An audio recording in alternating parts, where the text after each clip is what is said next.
consciousness, whatever they are. Not just metaphors, not just archetypes in the collective mind, but forms of consciousness that might well, and I think actually are, out there.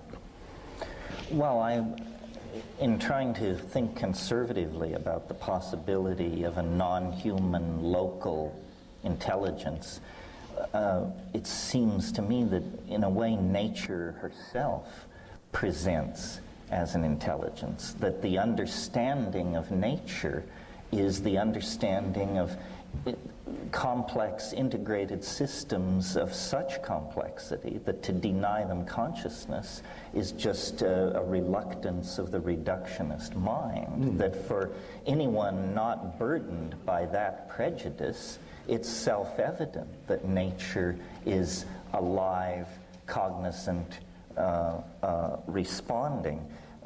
It's interesting that really all it seems we can agree upon here is that the time frame is roughly 50,000 years. Well, so a whole bunch of things are triangulating on that moment. One could say, as I've argued, that it was the eating of psilocybin mushrooms. You could make a more general statement and say that was a subset of the consequence of an omnivorous diet. But if I may, sure. Where exactly were these mushrooms 100,000 years ago? Well, the way I think about it is there was an incremental involvement that had punctuated breakthroughs in it. In other words, the slow meeting of mind, mushroom, social complexity, acoustical abilities linked to neurophysiological states didn't just smoothly proceed. It all came together, but then at a certain point it gelled. And this is this 50,000 year point where social understanding, technology, linguistic repertoires, depth of diet, Well, you're clinging to this material stuff. I think we can, it's about time that we... Well, there will be a material component, even if you believe angels descended from on high. Well, I suppose that, okay, you have the software that draws the novelty wave. You're a novelty theorist. We might appeal to novelty theory as a explanatory strategy here, a cognitive strategy in dealing with the bifurcation 50,000 years ago. If you run the program back for 100,000 years, do you or do you not find a kink there in the novelty wave in 50,000 BC? I mean, no, it's not based on data, only extrapolation, but is there or isn't there? Well, I think there were a series of breakthroughs. For instance, 120,000 years ago, the modern Homo sapiens sapien form appeared. In other words, no. In short, no, there's no... Both and, I think.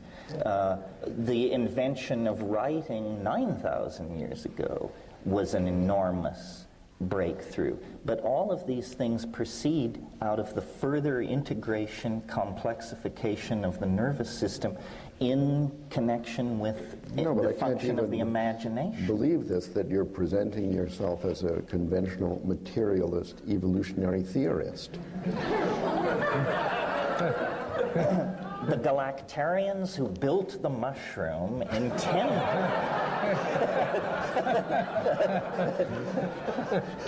This is your pal, your favorite Well, you see, with author. The mushroom theory, you can always just say they encountered the mushroom and then it proceeded from there. But you can go one step back and say, who placed the mushroom in their path? I'll give you a hand there. I'll give you a hand there. And that was the preceding civilization of Lemurians who... What's wrong with Lemurians?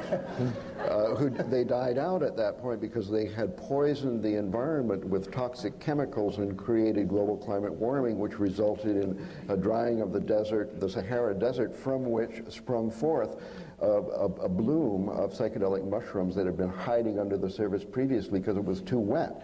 That's why. The loud hum I hear is William of Ockham spinning in his grave.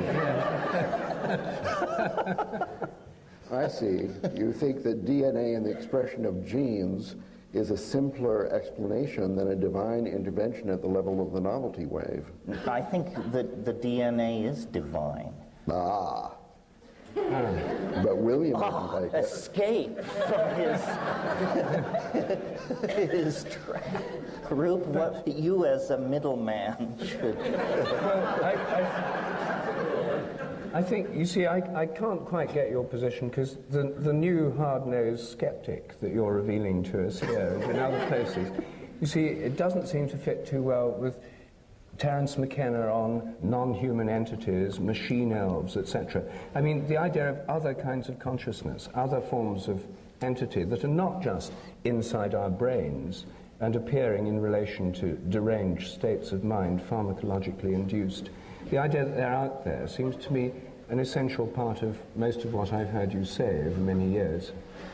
Well, I'm sort of getting into what I intend to say later, but I think the key thing is not to concentrate on materialist versus non-materialist explanations, but to realize that the new vision of nature is not as matter or energy, but as information. And information is expressed in the DNA, it's expressed epigenetically in culture. What's happening is that information was running itself on a primate platform, but evolving according to its own agenda. In a sense, we have a symbiotic relationship to a non-material being, which we call language. And we think it's ours, and we think we control it. This isn't what's happening. It's running itself. It's time-sharing a primate nervous system and evolving toward its own conclusions. Now I've just shot my talk, so... And it's so early in the morning. Yes, well, this is this damn drug I'm drinking. Makes you give it all away too soon.